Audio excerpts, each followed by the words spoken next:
mucho gusto, muchas gracias por estar aquí. El día de hoy vamos a hablar de este trabajo tan importante que es Josefina, la niña Nahuala.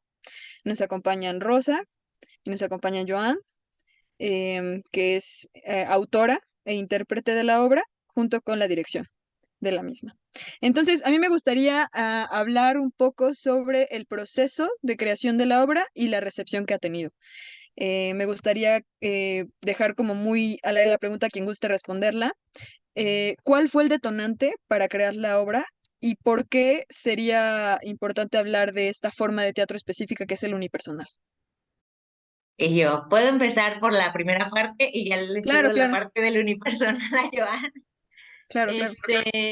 Pues justamente el proceso de Josefina me parece que, bueno, comenzó porque tenía las ganas de trabajar la máscara y la lengua de señas mexicana.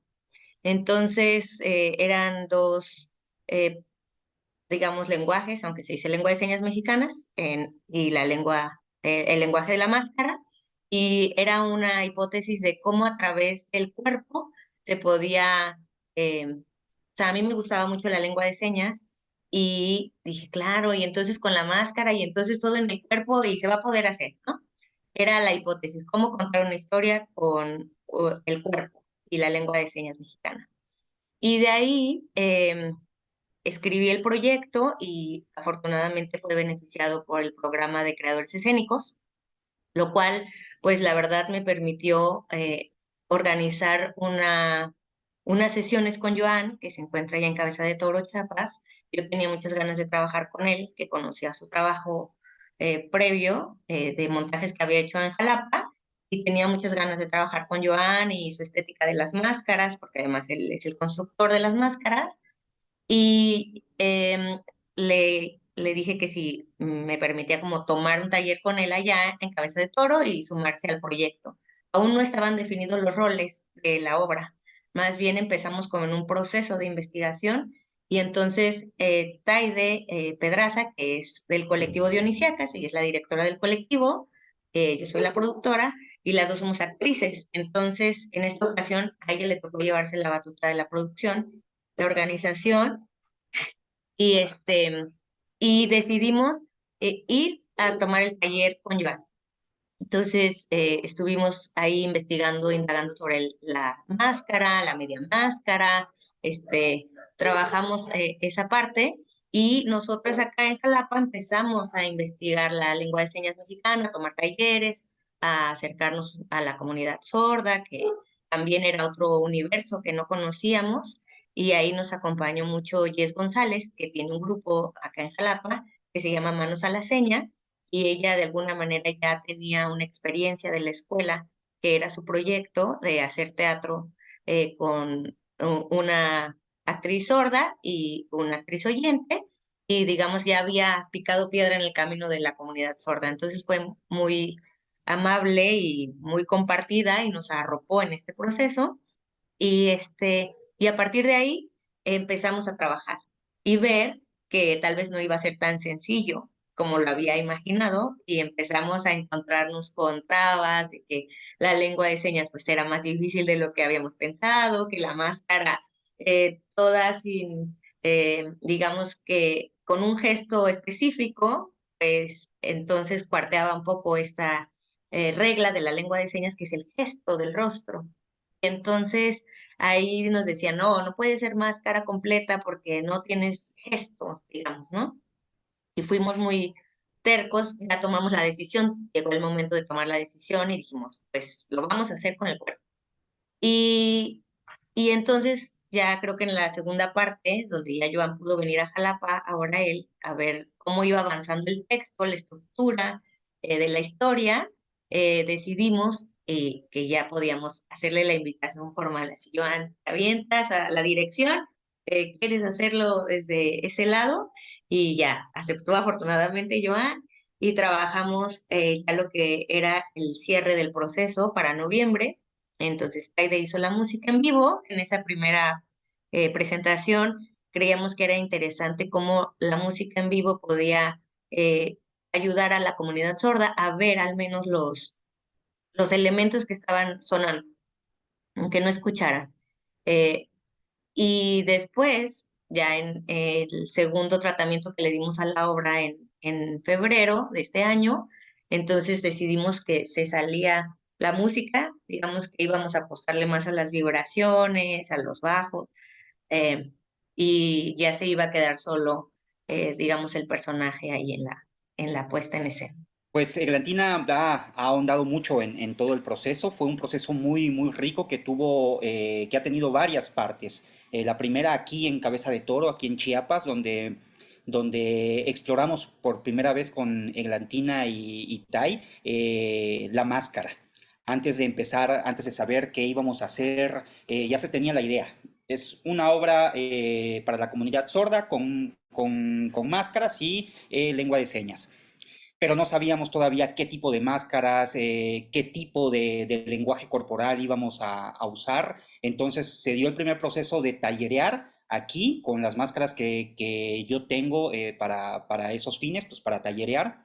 Y Eglantina se pudo poner, tengo entendido, por primera vez las máscaras para trabajar ya ya en sí, pues, ¿no? Y fue un proceso muy rico aquí, luego ya en Jalapa que todo explotó, en el buen sentido, pues, de todas las ideas, todas las lluvias de ideas, ya entrar en el foro en Área 51 y probar muchas cosas, y fue donde justo nos dimos cuenta de que iba a ser mucho más complejo de lo que imaginábamos. Conjuntar estas lenguas, pues, ¿no? El cuerpo y la lengua de señas mexicanas, que justo eso, el primer obstáculo era justo no tener el gesto del rostro. Pero nos empeñamos y dijimos, oh, si eso se puede hacer, si cualquier persona te puede entender con todo el cuerpo, aunque no tengas el rostro, es posible hacerlo. Y nos empeñamos y yo creo que el resultado fue muy bueno, tanto corporalmente como también la inclusión de la lengua de señas mexicanas, y lo podemos constatar justo con la comunidad sorda que nos ha retroalimentado mucho, y eso nos ha ayudado. Pero fue un proceso, aunque aparentemente largo, fue muy corto porque en un año nos vimos 3, 4 veces, una semana intensiva, de trabajar de mañana a noche, madrugada, para aprovechar las semanas que podíamos juntarnos como equipo. Realmente fue poco tiempo de creación, pero a full. Ok, ya me vengo enterando un poquito más como de cómo, en qué consistió el proceso tanto de investigación como de creación, ¿no? Que cada proyecto debería llevar, ¿no? Este proceso, hablaba un poco con Azur, ¿no? En la entrevista pasada y me gustaría traerlo a colación aquí porque me resuena mucho esta importancia de llevar procesos de investigación y procesos de creación al mismo tiempo, ¿no? Entonces, quisiera andar un poquito más en este proceso y preguntarles desde la labor que hacen para este proyecto en específico para Josefina, ¿cuál ha sido un reto? Si ustedes tuvieran como que decir una cosa, esto fue lo que más me costó trabajo hacer, ¿qué dirían que sería? Yo creo que todos los lenguajes llegaran a un solo punto. Creo que eso por lo menos desde mi perspectiva, fue como lo más complicado. Puedes decir, tenemos el lenguaje de las máscaras, tenemos lengua de señas mexicanas, pero también tenemos música, pero también tenemos mapping, tenemos una historia que contar, lo tienen que entender tanto el que escucha como el que no escucha. Eran muchas cosas que teníamos que tener en cuenta, en específico con esta obra, que nos metió en problemas, pero de una manera muy rica, de una manera que decíamos, cómo lo resolvemos? Preguntábamos mucho en las primeras funciones, eso nos ayudaba también para tener un parámetro, porque pues de pronto estar pensando lo mismo, el mismo equipo, te vicias. Hay cosas que ya no alcanzas a ver y que necesitas la ayuda de personas externas en las cuales puedas confiar y también en las que nunca has visto en tu vida y que te digan qué te pareció la obra, entendiste, no entendiste. Eso nos ayudaba mucho para encontrar norte, porque sí eran muchas cosas. Y yo creo que coincido con Joan en encontrar el equilibrio también, o sea, además de lo que dice Joan, yo creo que encontrar el equilibrio para que la obra pudiera ser incluyente y que fuera incluyente con los oyentes, porque de entrada estábamos súper cerrados a que iba a ser para la comunidad sorda, pero también decíamos, bueno, pero lo fuimos desmenuzando. Ah, claro, ¿no? También lo van a poder disfrutar los oyentes, y de repente se abrió otro espectro que era niños y niñas, porque como todo estaba contado de alguna manera o sea, siento que con gestos muy claros, con un personaje que empatizaba mucho con el público. Entonces de repente hubo niñas y niñas que fueron a funciones como a partir de 6 y dijimos, claro, sí o sea, lo están disfrutando, están conectados, y entonces se abrió como otro camino, pero encontrar ese equilibrio porque era, no, todos se tienen que poner digamos que sentirlo como si fueran sordos. Y ahí nos dio también mucha luz la asesoría con seña y verbo, porque su experiencia que compartieron con nosotros ya fue como, a ver, nosotros ya pasamos por esto, por esto, por esto, por esto, no le tengan miedo a esto, esto, esto. Y ya eso como que nos tranquilizó.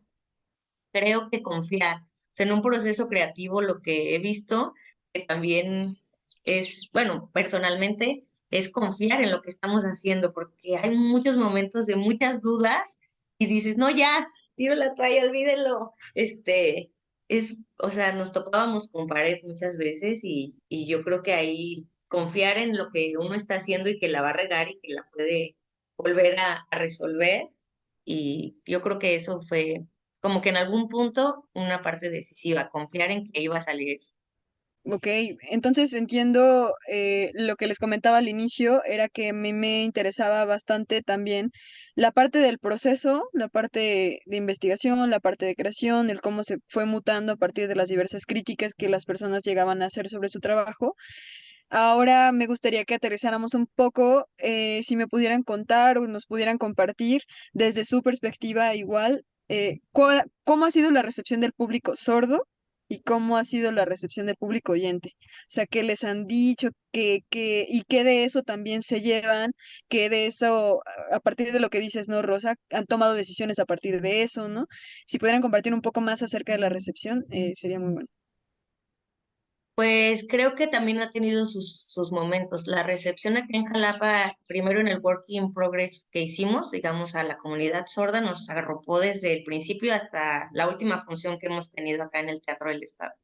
Eh, su, sus comentarios nos ayudaron mucho de lo que no entendían, si se confundían en alguna parte, incluso como ellos nos proponían algunos gestos, ¿no? Que fuimos integrando, y eso enriqueció la puesta en escena.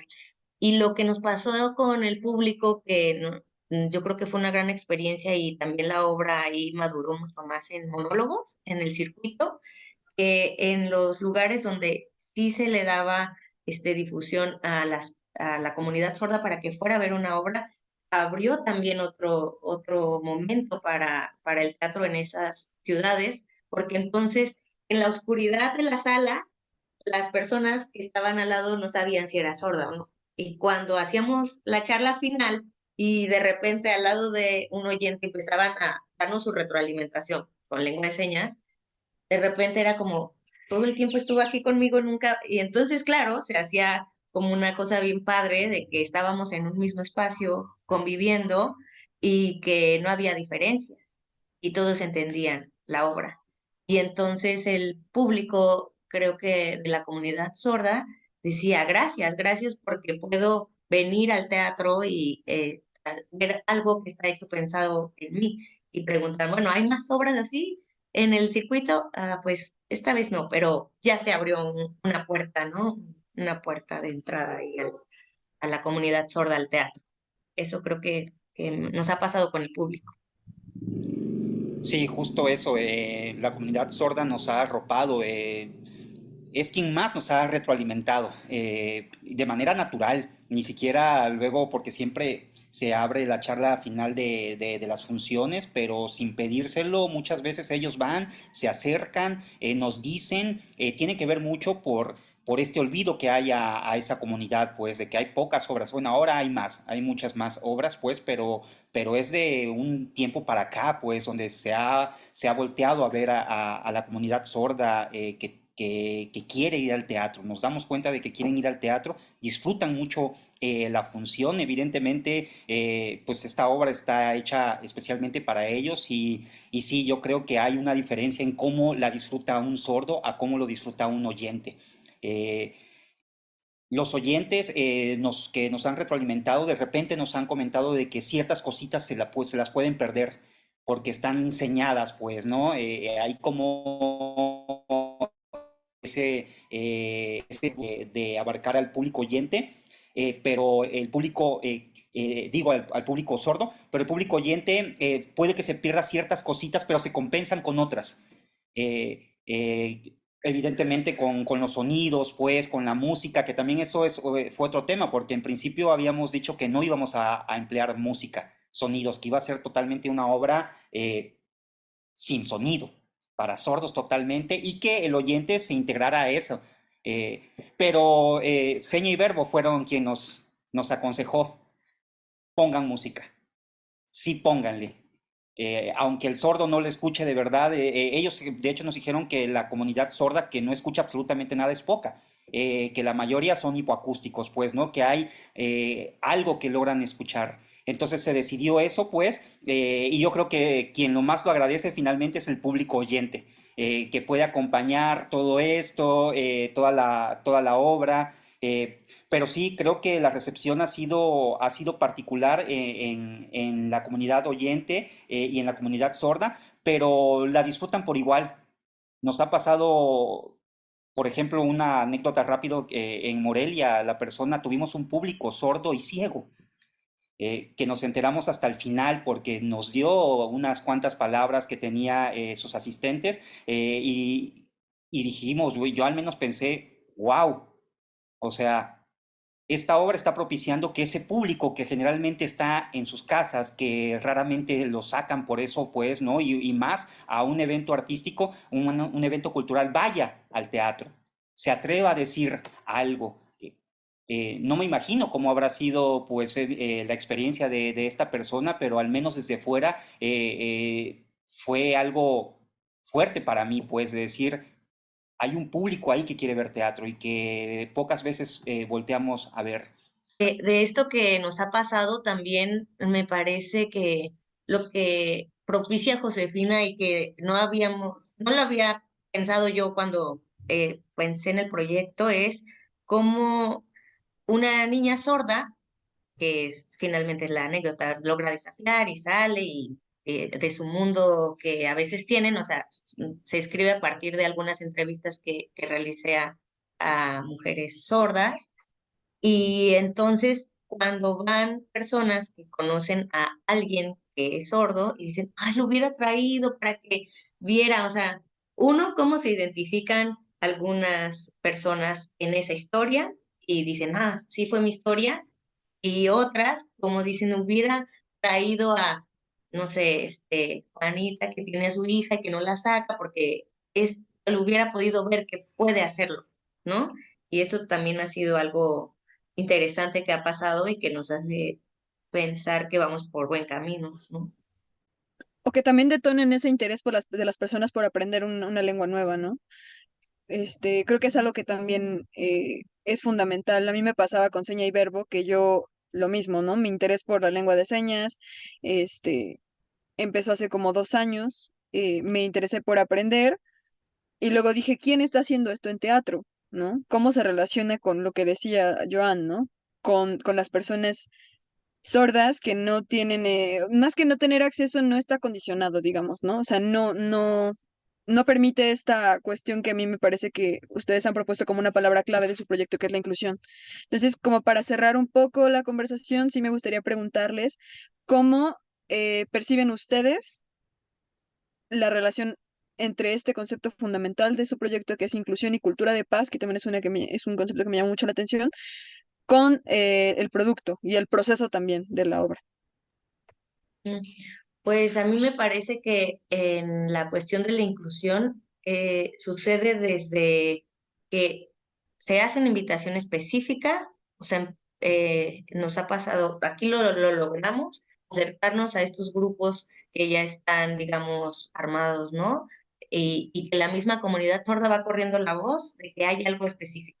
Entonces pueden acercarse a un espacio, pero particularmente en el espacio, acá en Área 51, pues entonces ¿y cómo recibimos a esta comunidad? No es solo la obra, es quién los va a recibir, tiene que haber intérprete para que pueda decirles dónde está el baño. Entonces, bienvenidos, y entonces la lengua de señas no se queda en la escena, se comparte con esta cadena de personas que van a convivir desde la recepción, la taquilla, hasta la tercera llamada.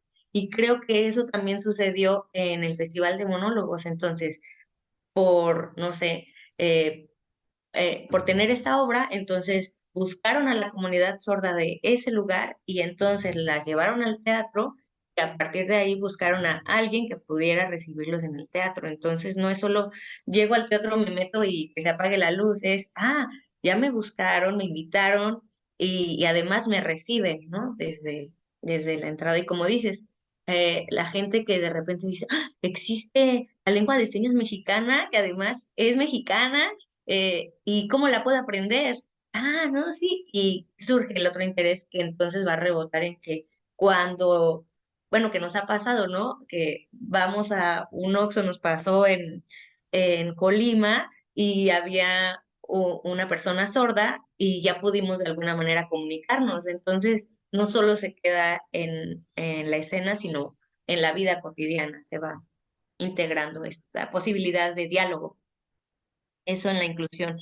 Y lo de Cultura por la Paz lo ponemos como parte de las líneas que permean en el colectivo, porque particularmente por la obra Niñas de la Guerra, que hemos podido llevar a lugares que en algún momento, o sea, como la podemos presentar en plazas públicas, en teatros, en espacios alternativos, de alguna manera, esta parte del respeto a las diferencias que aquí sucede en Josefina con una persona diferente, em, pues empiezas a hacer conciencia de que las diferencias no son malas, no necesariamente es algo que te divida, tal vez es algo que te enseña a descubrir, en este caso de Josefina, otras maneras de comunicación, ¿no?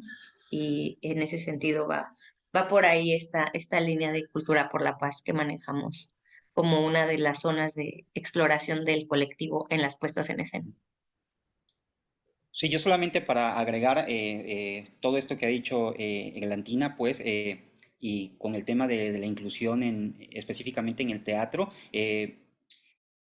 hacer una obra con esta perspectiva de inclusión, yo creo que no es el problema, pues, ¿no? Se puede hacer a los que nos dedicamos a esto, pues, muy fácilmente, pues, ¿no? Hacer una obra que voltees a ver a otros públicos, a otros gremios, sobre todo vulnerables.